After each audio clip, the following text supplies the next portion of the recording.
My name's Errol Bryan. Other people may know me as Harold. I'm age 63. I was born in 1959. I was born in Gloucester and I've lived there all my life.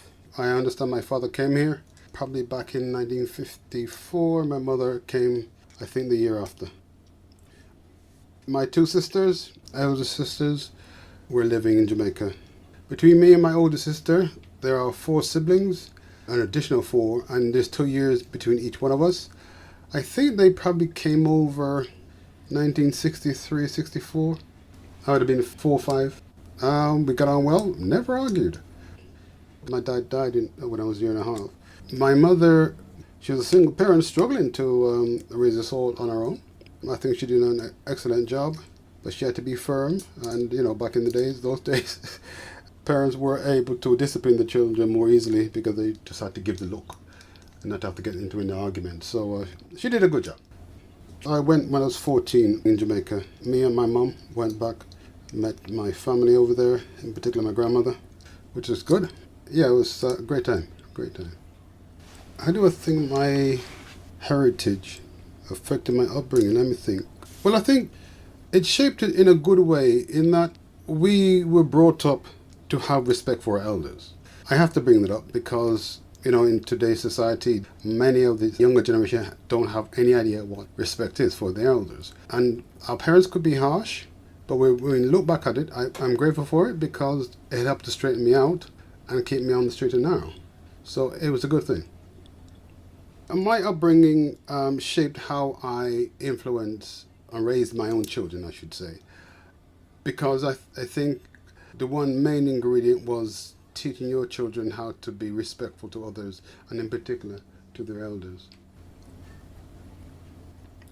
I'm not sure that I have worse experience to highlight as a result of my migrant parents, because I grew up in a relatively protected, sheltered environment, and I had a strong mother. My mother always said that she wasn't raised poor, so maybe she didn't have the harsh influences to shape her life. She simply shaped our lives, what her experience was as a child and growing up.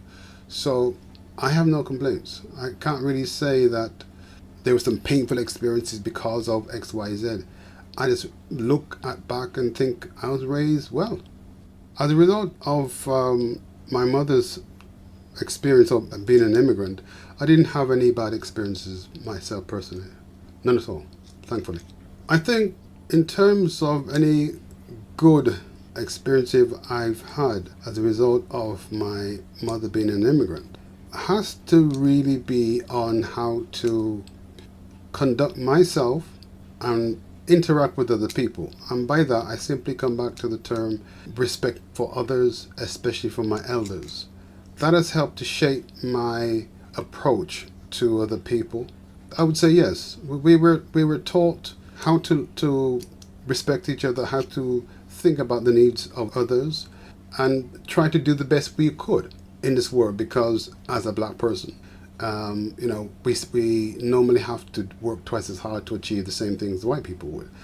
But I wasn't encouraged to actually become a hostile, aggressive person, simply one that treats other human beings respectfully, what I'd like to think. I wouldn't say I'm connected to Jamaica at all, to be honest. I like it, I love it as a country. I've been there a few times. I think what has helped to shape how I feel about Jamaica right now is the negative attitude that some Jamaicans, not all, have had towards people going back to the country, the violence, etc., etc. And that has almost neutralized my sort of affinity with Jamaica. But I don't dislike the country. It's just what some of the people have done to some of the people I know who have gone back to the country, which is not good in many instances.